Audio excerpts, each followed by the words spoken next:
बिस्मिल्लाहिर्रहमानिर्रहीम, अस्सलाम वालेकुम। आप सभी को खुश आमदीद। मैं हूं सलमान मिर्ज़ा और आप देख रहे हैं मेरा यूट्यूब चैनल और Facebook page sum up with Salman Mirza. क्या हाल है हुज़ूर, कैसे हैं आप लोग? मैं उम्मीद करता हूं, दुआ करता हूं आप जहां हो खैर वाफियत से हों, सेहतमंद हों, तंदुरुस्त हों। और ये वीडियो देखने के लिए आप सभी ने अपना कीमती वक्त निकाला है। वीडियो के आगाज़ में तहे दिल से आप सभी का मैं शुक्रिया अदा करता हूँ। जनाब आयशा खान साहिबा अपने वक्त की मशहूर और मारूफ अदाकारा आयशा आपा के नाम से वो जानी जाती थी।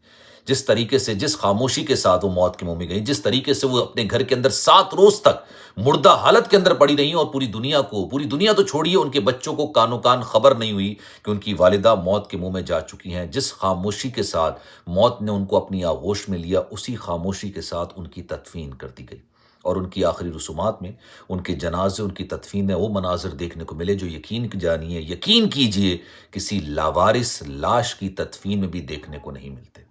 मैं अब आपको उनकी कब्र दिखाता हूँ, अगर वीडियो पर रिस्ट्रिक्शन आए, क्योंकि कब्र दिखाना, इंसाइड दिखाना ये थोड़ा मुश्किल होता है, लेकिन मैं कोशिश करूँगा और नहीं हुआ तो मैंने इंस्टाग्राम पर तो लगा दिया, वहाँ पर जाके आप देख लीजिएगा ज़रूर।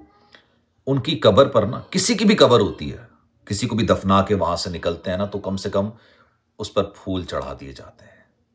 ये रिवायात है, ठीक है। ये लावारिस लाश के लिए भी किया जाता है। जो भी उसको दफनाता है ना, मतलब 100-200 रुपए की फूल की पत्तियां लेके उसकी कब्र पर डाल दी जाती है।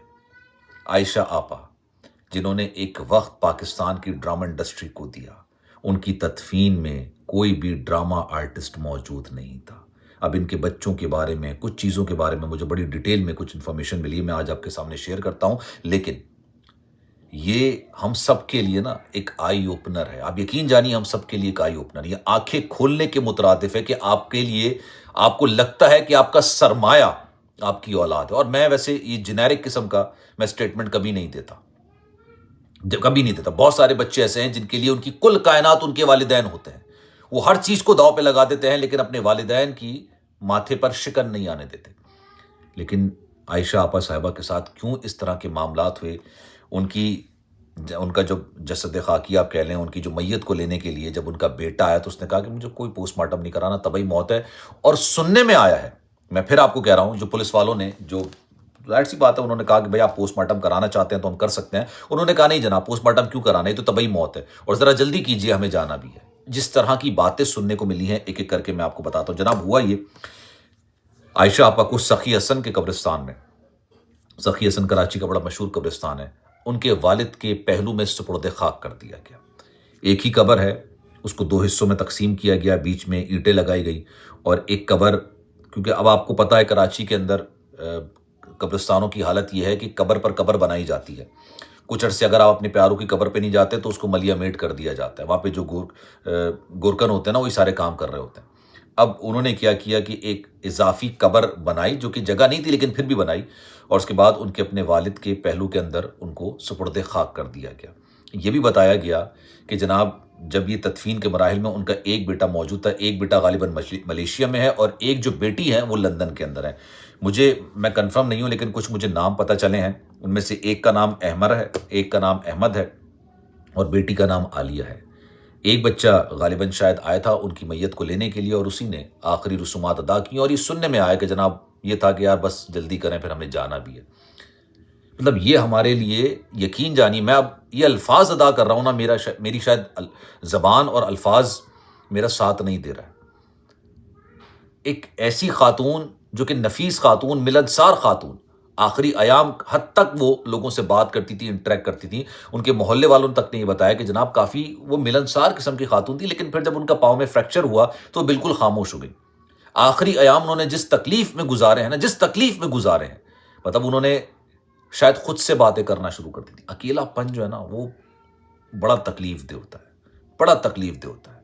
मैंने वो अकेलापन गालिबन शायद 14-15 दिन महसूस किया है। मुझे अंदाज़ा है उस चीज़ का कि अकेलापन ना आपके लिए, भले आपके पास खाने को आ रहा हो, भले आपके पास सारी सहूलियात क्यों ना हो, लेकिन अकेलापन जो है ना, आपको अंदर से तोड़ के रख देता है।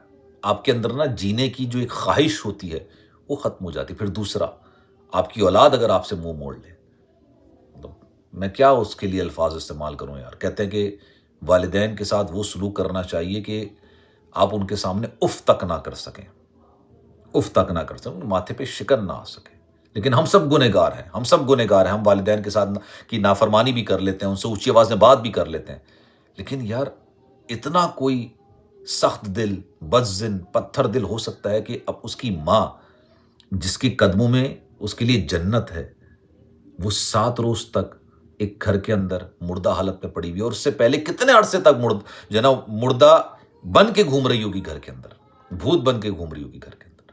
آپ کو پرواہ ہی نہیں ہے، آپ کو اندازہ ہی نہیں ہے، آپ کو احساس ہی نہیں ہے. ایسی کیا مجبوری ہے یار، ایسی کیا مجبوری؟ پھر ان کی قبر پر پانی ڈالنے والا، پھول رکھنے والا، آج جتنے بھی آپ یہ دیکھ رہے ہیں نا کہ کوئی کہہ رہا ہے کہ یار آپا کو لیجنڈ ان کی موت کے بعد کہہ رہے ہیں یہ پہلے کیوں نہیں آتے. او بھائی تو آپ ان کی تدفین میں کیوں نہیں گئے؟ بڑا آپ کے دل میں درد ہے ان کے لیے، بڑا آپ کے لیے پریشانی ہے. جتنے بھی یہ شوبز انڈسٹری کے لوگ ہیں جو بیٹھ کے صرف اپنی سوشل میڈیا پر جو ایک ہمدردی کا اظہار کر رہا ہے نا، کیوں نہیں گئے فزیکلی؟ کیوں نہیں گئے وہاں پہ؟ کیوں ان کی تدفین میں انہوں نے شرکت نہیں کی؟ کیوں انہوں نے قبر کے انتظامات نہیں کیے؟ کیوں انہوں نے یہ نہیں کہا کہ یار 3 دن تک یہاں پر پھول چڑھائے جائیں گے، 3 دن تک یہاں پر پانی رکھا جائے گا، ان کی قبر میں پانی ڈالا جائے گا؟ کیوں وہ جا کے وہاں پر انہوں نے یاسین شریف کی تلاوت نہیں کی؟ سوشل میڈیا پر بولنا بہت آسان ہے، یہ سوشل میڈیا سے سمپتھی آپ کو مل جاتی ہے، لیکن چلیں ان سے گلہ نہیں کر سکتے آپ کیونکہ وہ غیر ہیں. گلہ آپ اپنوں سے کر سکتے ہیں، اپنے بچوں سے کر سکتے ہیں، اپنے پیاروں سے کر سکتے ہیں. یار کوئی بھی رشتہ دار نہیں، نہ بھائی، نہ بہن، نہ بھانجے، نہ بھتیجے، کوئی بھی نہیں. مطلب ایسا کیسے ہو سکتا ہے؟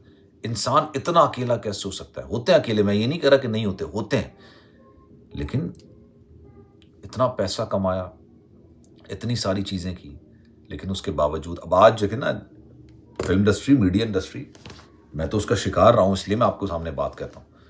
پیسے کھا جاتے ہیں یار، آپ سے کام کرائیں گے، پیسے کھا جائیں گے. اور اللہ نہ کرے کسی کے ساتھ واقعہ ہو گیا تو یہی چینل بیٹھ کے نا مطلب ایسے روئیں گے کہ کیا میراثی بھی روتے ہوں، مطلب وہ بھی شاید اس طرح سے نہیں روتے ہوں گے جس طرح سے یہ روئیں گے بیٹھ کے. لیکن جب اپنے ورکرز کے پیسے دینے کی بات آئے گی تو بے شرمی کے ساتھ حد دھڑمی دکھاتے ہوئے وہ پیسے کھا جائیں گے. یہی آپ کا شوبز انڈسٹری بھی ہے، لوگ پیسے کھا جاتے ہیں لوگوں کے، کوئی فرق نہیں پڑتا، لوگ بھاگ رہے ہوتے ہیں پیچھے پیچھے پیچھے پیچھے پیچھے، کوئی کچھ پوچھنے والا نہیں ہوتا. لیکن یہ ہم سب کے لیے نا ایک آئی اوپنر ہے. میں آنیسٹلی آپ کو بات بتاؤں، ایک ایسی اداکارہ جو کہ نہ صرف پاکستان کے اندر، بھارت کے اندر یکساں مقبول تھیں. کئی لوگ میں دیکھ رہا ہوں بھارت کی ویب سائٹس پر ان کی خبریں لگی ہوئی ہیں، لوگ افسوس کا اظہار کر رہے ہیں، کامنٹ کر رہے ہیں ان کے لیے دعا کر رہے ہیں جو ان کے ڈرامے دیکھتے تھے. اور اصل زندگی میں انسان کتنا اکیلا ہے وہ ان کی قبر کو دیکھ کے آپ اندازہ لگا لیں. خیال رکھیے گا اپنا. انشاءاللہ اگلی ویڈیو میں آپ سے پھر ملاقات ہوگی. کوئی بات بری لگی ہو تو تہہ دل سے معذرت. اللہ حافظ.